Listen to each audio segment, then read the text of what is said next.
Salut tout le monde, c'est E-Tech et aujourd'hui on se retrouve dans une nouvelle vidéo dans laquelle je vais expliquer pourquoi selon moi l'iPhone est le smartphone le plus vendu du monde.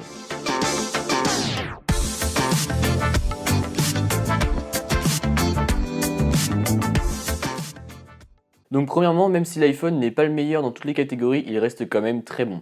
Par exemple, les derniers iPhones, l'iPhone 7 et l'iPhone 7 Plus n'ont seulement que 2 Go de RAM, mais vu qu'iOS est un système très léger, eh bien ça tourne quand même très très bien.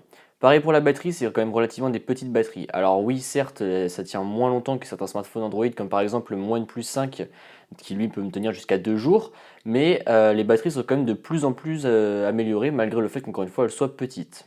Encore une fois, l'avantage de l'iPhone, c'est qu'il se débrouille bien partout. Par exemple, sous Android, c'est dur de trouver un smartphone qui sera bon dans tous les domaines également. Par exemple, l'iPhone est waterproof et il a le son stéréo. Alors que par exemple, mon OnePlus 5, lui, n'a ni son stéréo ni waterproof. A contrario, le Galaxy S8, lui, est waterproof, mais le capteur d'empreinte est mal placé. Donc voilà, après, c'est pour ça chaque smartphone Android a un défaut, etc. Alors que l'iPhone, lui, est quand même relativement bon partout, et c'est ce qui fait l'une des raisons de son succès. Une autre raison pour laquelle l'iPhone est un produit très vendu et pour moi le plus vendu du monde, c'est parce que Apple, durant ses conférences, sait mettre ses produits en valeur. À chaque fois, il focalise le regard de l'auditeur sur un ou deux détails qui vont dire que voilà, ils vont dire que c'est exceptionnel, voilà, comme par exemple le 3D Touch. Pendant la conférence de l'iPhone 6S, il y avait vraiment beaucoup de choses axées sur le 3D Touch, on montrait des vidéos, etc. Alors que ce ne sont pas forcément des choses qui sont très utiles. Moi personnellement, je sais que quand j'utilise mon iPhone, je n'utilise quasiment pas le 3D Touch, voire très peu. Mais après, le truc, c'est qu'Apple, voilà, il se trouve toujours une façon d'améliorer l'expérience utilisateur. Et c'est pour ça aussi que les gens aiment Apple, c'est parce que certes, ils ne font pas plus, mais comme le dit Apple, ils font mieux. Ils se focalisent par exemple sur la caméra, on est longtemps resté sur du 8 mégapixels. Donc 8 mégapixels, pour certains, ça peut paraître très mauvais, mais voilà, quand c'est bien géré, c'est relativement meilleur qu'un 20 mégapixels mal géré, par exemple. Regardez également les pubs pour iPhone. Quand vous regardez les pubs pour iPhone, que vous aimiez l'iPhone ou non, vous pouvez pas dire qu'elles sont mal faites. Elles sont quand même relativement bien faites et elles font quand même vachement envie pour acheter un iPhone. Ça, encore une fois, c'est une des raisons pour lesquelles l'iPhone coûte cher. C'est tout le marketing qu'il y a derrière. Mais quand on voit comment sont réalisées les pubs, moi personnellement, je sais qu'à chaque fois que je vois une pub Apple, le produit, j'ai envie de l'acheter direct. Donc voilà, que ce soit les AirPods ou l'Apple Watch ou l'iPhone ou les Mac ou tout ce que vous voulez, les pubs sont vachement bien faites et ça donne quand même vachement envie d'acheter le produit. Une autre raison de pourquoi l'iPhone est le smartphone le plus vendu, c'est parce que iOS. Qu'on le veuille ou non, qu'on soit un fan d'Android, de Windows Phone, de tout ce que vous voulez, iOS ça restera quand même très fluide et relativement bien axé sur l'expérience utilisateur. C'est optimisé, c'est simple d'utilisation, bref, tout est fait pour que l'utilisateur se sente bien sans avoir quelque chose de trop compliqué. Par exemple, dans les réglages, tout est bien rangé par catégorie, il y a pas de superflu, enfin voilà, tout est bien rangé et fait pour que l'utilisateur ne s'y perde pas dans ce système. Les applications sur iOS sont elles aussi très bien optimisées et elles ne bug quasiment jamais. Là, quand je vois, là j'utilise le OnePlus 5 en ce moment, il y a toujours une application, donc là pour ma part c'est AdSense, donc pour tout ce qui est les gestions de vues sur les sites web, la chaîne YouTube, etc. Et bien tout le temps, tous les jours, elle va cracher au moins une fois. Alors que là, quand j'utilise mon iPhone, bah aucun problème, aucune application ne crache. Et c'est vraiment extrêmement rare. Ça a dû m'arriver peut-être une ou deux fois que mon iPhone se redémarre à cause de Snapchat ou Spotify, je sais plus parce que je le poussais un peu. Mais sinon voilà, c'est vraiment très rare de voir des applications bugger sur un iPhone. Un autre truc que beaucoup de gens aiment sur iOS, c'est le fait que les mises à jour, on les a directes. Sur Android, à défaut d'avoir un Pixel ou un Nexus, eh bien vous devez attendre 2-3 mois pour les plus chanceux pour avoir la dernière mise à jour, alors que sur iPhone, il y a la conférence, s'ensuit les dernières versions bêta, et après, hop, voilà, vous avez la mise à jour. Et ça, c'est vraiment très pratique, puisque voilà, même en ayant un iPhone d'il y a 2 ans, vous pouvez bénéficier de la dernière mise à jour. Certes, ce ne sera peut-être pas forcément optimisé, mais au moins vous pouvez l'avoir. Parce qu'avoir un iPhone, c'est classe.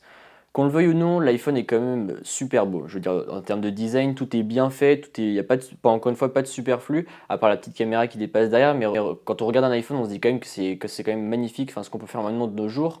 Alors que quand on regarde, il n'y a pas si longtemps, Samsung faisait encore des vieux téléphones en plastique, et quand on mettait un iPhone à côté, voilà, le Samsung faisait quand même relativement tâche. De plus, il ne faut pas oublier que l'iPhone, ça a quand même été le premier smartphone à faire du tout tactile, et aussi avec lequel on pouvait facilement rechercher des applications, aller sur Internet, etc. Encore une fois, l'iPhone, c'est un signe qu'on aime les belles choses. On aime les choses épurées, on aime les choses classe, enfin voilà, c'est quand même, on exprime quand même un certain signe, si vous voulez, quand on a un iPhone. Même si moi, c'est quelque chose que j'apprécie pas du tout, enfin je veux dire, c'est des gens qui, ah ouais, t'as un iPhone, t'es riche et tout, machin. Alors que oui, d'accord, l'iPhone coûte cher, mais enfin je veux dire, maintenant, on peut quand même l'avoir avec des offres de location, comme Free par exemple, ou alors avec les forfaits mobiles, on peut l'avoir en payant plus par mois. Donc moi, c'est une image que je cautionne pas forcément, mais qui reste quand même vachement ancrée dans la mentalité des gens aujourd'hui. Après, l'iPhone étant très réputé, beaucoup de gens seraient prêts à investir un SMIC dans un smartphone, enfin du moins dans un iPhone. Mais après, ce qu'il faut se dire, c'est que quand on investit autant d'argent dans un iPhone, il y a quand même des bonnes choses. C'est-à-dire que par exemple, certes, vous allez investir beaucoup d'argent dans un iPhone, mais après, à la revente, c'est un des seuls smartphones qui va se revendre en n'ayant pas trop perdu de sa valeur, quoi. Alors que je vois là, quand je revends mes smartphones Android, que ce soit par exemple à l'époque quand j'avais le OnePlus One ou le S5 ou tout ça, que je les ai revendus, j'ai quand même perdu vachement de valeur. Alors que là, pour les iPhones, que ce soit neuf ou d'occasion, vous regardez sur Amazon, c'est rare qu'il y ait une différence de plus de 100 euros entre le site d'Apple et Amazon. Donc bon, voilà, c'est pour ça, ça c'est quelque chose de très bien. Et après, quand vous investissez dans un iPhone, enfin je veux dire, par exemple là j'ai mon iPhone 7 Plus avec lequel je filme, donc c'est un 128 Go, donc il vaut quand même pas mal. À la revente, là si je le revendais aujourd'hui, je sais que je pourrais le revendre encore dans les 700-800. Alors que voilà, si j'ai là le S8 Plus, si j'avais, imaginons que j'avais un S8 Plus 128 Go, je l'aurais revendu quoi, 600 balles alors que c'est un téléphone qui en vaut 900. Donc c'est pour ça la différence est quand même, elle est quand même élevée. Un des derniers avantages de l'iPhone, c'est que quand vous achetez un iPhone, vous savez que vous êtes tranquille pour 2-3 ans. Si vous n'êtes quelqu'un qui ne changeait pas souvent de téléphone, mais voilà, vous savez qu'un iPhone, ça va vous tenir la route pendant au moins 2-3 ans. Si voilà, vous êtes soigneux, bon certes la batterie descendra peut-être un petit peu au fur et à mesure des mises à jour, mais voilà, vous aurez quand même un smartphone fluide, quelque chose qui marche, alors que sur Android, voilà, dès qu'il y a, par exemple, si vous avez un S7 et que le S8 sort, il y a certes pas beaucoup de différence, mais il y a quand même, enfin, on remarque quand même des changements dans l'interface. On dirait que ça commence à laguer un petit peu plus que d'habitude, la batterie commence à chuter un peu plus, etc. Alors que là, sur iPhone, l'expérience restera quand même relativement fluide. Franchement, comparé à ce qu'il y a sur Android, ça restera quand même relativement fluide. Une des dernières raisons pour laquelle l'iPhone se vend très bien, c'est, je le pense, grâce à iMessage. iMessage, c'est quelque chose que les gens. C'est d'ailleurs pour ça que pas mal de gens ne refusent de switcher sur Android, tout simplement parce qu'ils perdront iMessage.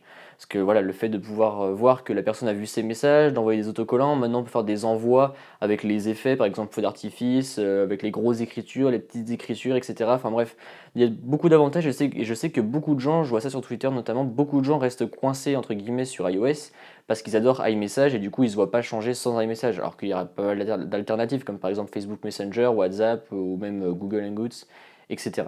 Donc voilà, c'est tout pour cette vidéo, c'est toutes les raisons qui pour moi font le succès de l'iPhone.